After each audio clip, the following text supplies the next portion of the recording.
Hey everyone. In a previous video, I talked about a heat pump loop and a cooling tower and a heat exchanger that was used to temper one way or the other the heat pump system. Starting in November here, we're going to be taking over one of the floors of the building, which has about 26 heat pumps on it. And the schedule is tight on this project. So for this phase, which is just one floor at a time, Um, we have to demo out the whole floor, put in all new utilities, heat pumps, and get it back online and running in 3 months. So I've been looking at this for a while at opportunities that we can save some time. So what I came up with was I looked into what the electricians had to install, as well as, of course, what we have to install. And what I found out is they have a 200 amp 2-inch conduit feeder that, here, let me zoom out. They have a 200 amp feeder that goes around the whole fourth floor and does a whole loop. Okay. And then at every heat pump, they have to have a junction box on that feeder that bites down on that feeder and goes and serves the heat pump. So for instance, I'm going to zoom in on this one here. So this M represents the motor for the heat pump that'll be here. This is the 2-inch conduit, power conduit that they have. There will be a junction box here. It'll look something like that. Bites down on this 2-inch conduit, and this will be a branch setup going over to this motor. So then they'll put a disconnect here, and that will serve as the power supply to the heat pumps that we're installing, okay? So they've got to do that all the way around. So I looked into what their code requirements are, and they've got to be within 10 feet of the disconnect of the heat pump. So their engineer designed this pathway based on getting within 10 feet of each of the heat pump layouts. So dawned on me, I'm trying to think of a way that we can speed up time and efforts on this and coordinate a little bit.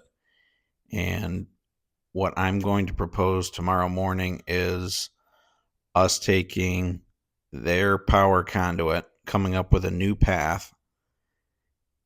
Maybe we got to adjust a heat pump here or there to get within that 10 foot, but basically I'd like to make a joined combination trapeze hanger rack that would accommodate their 2-inch conduit as well as our heat pump water supply and return and our condensate. So I'm going to show you the detail that I came up with. So again, they did their loop. They have their loop, which is required to be within 10 feet of each of the heat pumps. I will show you what our HVAC piping looks like here. So we've got our heat pump water supply return. They listed drainage. Yeah, it's condensate, but they listed drainage there. So anyhow, if you recall on the previous page, they had this 2-inch feeder doing an offset this way. So I laid out where that feeder would be coming from and picking out a pretty simple layout within this floor that we could take where we could just combination rack our utilities and theirs on the same one. So I came up with this layout. So what I'm going to do is propose tomorrow with the power contractor that we will take half the building on this side and run a combination rack. They can run a combination rack on this side, and we won't be working each other's ways, and it should save some time. So what I came up with, here's my detail that I'm going to show them tomorrow. So I've got a 3-inch heat pump water supply in return that goes around in the same fashion that the power conduit will. I've got a condensate line. So what I'm coming up with is we put in a 2-inch angled trapeze hanger with 1/2-inch rods. we'll put our 3-inch piping on the rack, hang off our condensate, and this will be that 2-inch feeder with the junction box represented here with the black box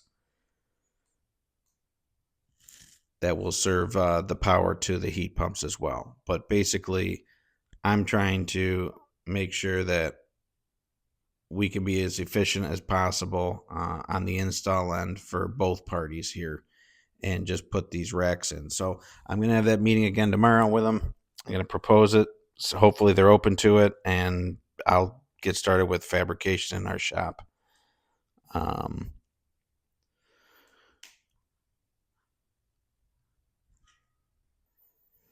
So as you know, if you watch my videos, I do like to break out in detail everything for our field team. So what I did with this was just show, again, we got to have that 10-foot maximum to our disconnect to the heat pump. The code is also disconnect and heat pump must be visible to one another. So I put that in there. But I built out this detail for the field team to understand what we're doing as far as our heat pump connections, what that'll look like, what our wiring connections will be. There's a backnet controller here on the supply ductwork coming out of the heat pump. There's also an internal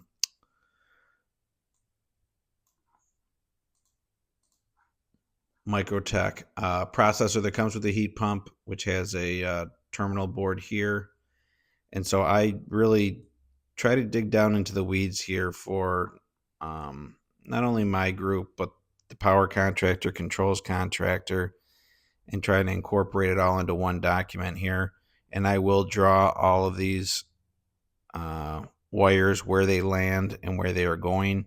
So in this drawing here, I'm showing the green as outside of the heat pump wiring, and the pink is going to the internal board.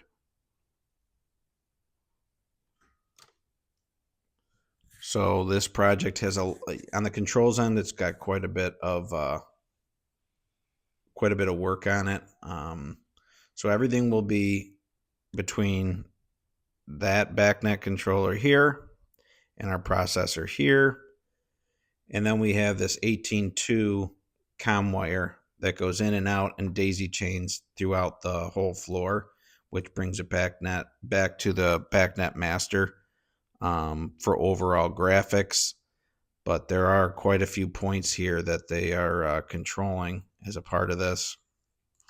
Obviously, our power wiring terminals. Give them some other information, the height of the unit ranges, our return ductwork here has our DOAS fresh air supply that comes in the return, showing the condensate detail as well.